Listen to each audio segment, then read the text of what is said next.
ભાઈ નુકસાન થાય કે ફાયદો, મને તો મારું ભાડું જોઈએ અને હિસાબ પૂરો જોઈએ. ઉત્કર્ષભાઈ આવો ને, બેસો ને, હું ચા લાવું તમારા માટે. એ બધું કરવાની કોઈ જરૂર નથી ગુલાબ. ને આમ પણ હું અહીંયા કઈ ચા બા પીવા નથી આવ્યો. હું તો બસ એ કહેવા આવ્યો છું કે દિવસ પતે કે આજનું ભાડું એટલે કે 500 રૂપિયા તમારી દુકાન બંધ થવા પહેલા મારી પાસે પહોંચી જવા જોઈએ.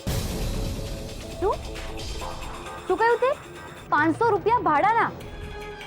પણ માસુક અંકલ સાથે તો મારી ચોખ્ખી વાત થઈ છે કે 1 મહિના સુધી મારે ભાડું કંઈ નથી આપવાનું, બધું મફત છે. માસુ અંકલનું ખોટું નામ નહીં લે કિંજલ. જો માસુ અંકલે આવી કોઈ રજૂઆત કરી હોત ને તો એમને સૌથી પહેલા મને કહ્યું હોત. પણ હું ખોટું શું કામ બોલું ને એમનું ખોટું નામ શું કામ આપું?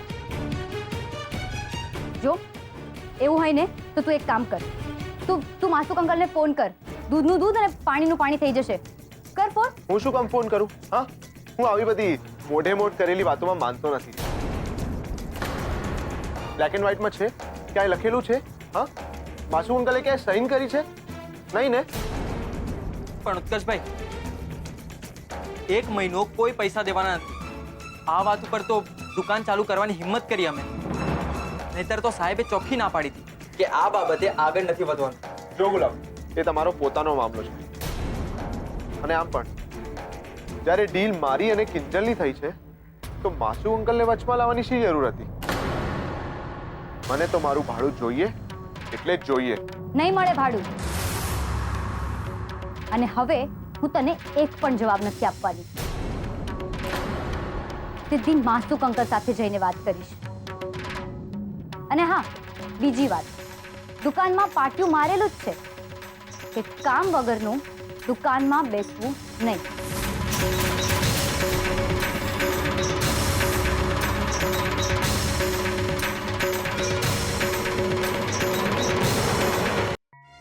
ભાભી કેમ છો? અરે સરોજ, તું આવ ને, બેસ.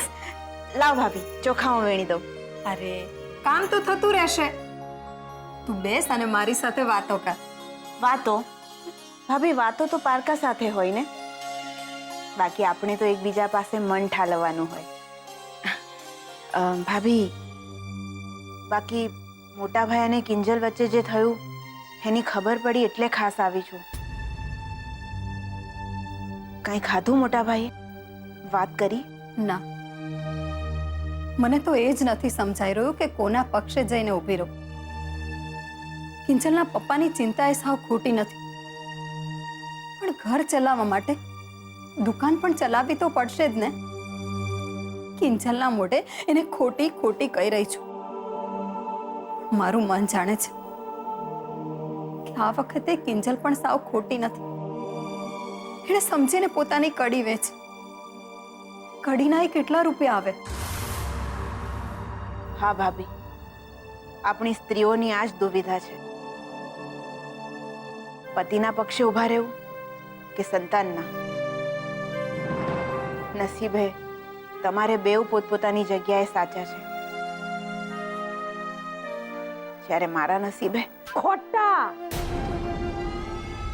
કા બોલ બોલ, અટકી કા ગઈ હરિશ્ચંદ્ર નો અવતાર? તું અહીંયા મારા કાનુડાનું અને મારા રગલાનું વાટવા જ આવસ ને? મારી આમું જોઈને વા બોલ. બોલતી કા નથી? કોને પૂછીને આવી હતી? કોને પૂછીને આવી હતી? એ સરોજ, તું કઈ હરાયું ઢોર નથી કે જ્યાં ને ત્યાં રખડતી ફરસ. ઈ ના ભૂલતી કે મારા રાઘવની હારે તારા છેડા છેડી બંધાયેલા છે ને, ઈ નાતે તું મને જવાબ આપવા બંધાયેલી છો. બોલ, શું કરવા ટાંટ્યો મૂક્યો તો અહીંયા? વાહ, એ કઈ પારકાના ઘરે થોડી આવે છે કે સરોજે તમને પૂછીને આવવું પડે. અરે મીરા વહુ, હું તો હાવ ભૂલી જ ગઈ હતી. હાય હાય હાય હાય, હારું થયું તમે મને યાદ દેવડાવ્યું કે આ ઘરમાં પૂછવા ગાંઠવાનો, ટોકવાનો, રોકવાનો રિવાજ જ ક્યાં છે ભાઈ સાહેબ? હું તો ભૂલી કિંજલે પરનાથમાં પ્રેમ કર્યો પૂછા વગર.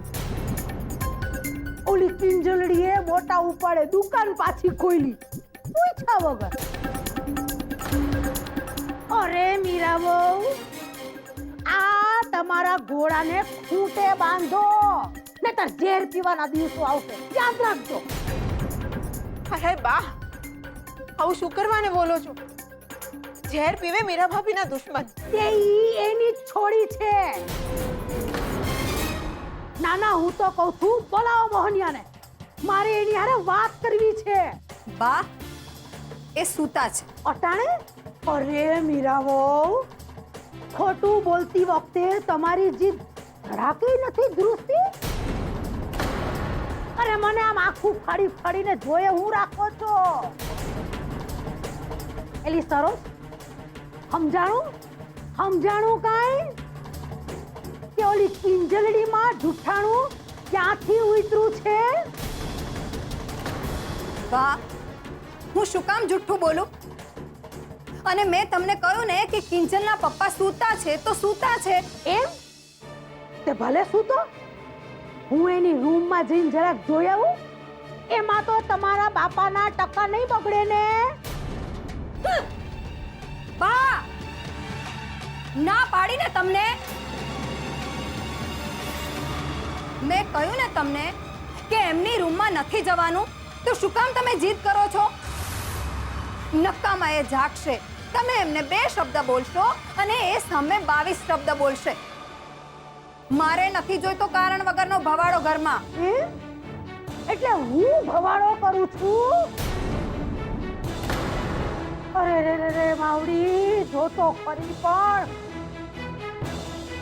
હવે તો તું સાક્ષી છો મારી માવડી. હું મોહનને જગાડીને જ રહીશ. છો ને થતો ભવાડો? આ લ્યો, આ ગાયડા તંબુ. તાકાત હોય તો ઉખેડી બતાવો. મોહન હું તો છે ને, નથી જાતી એની રૂમમાં બસ. પણ ઈ તો બહાર આવશે ને ભાઈ સાહેબ.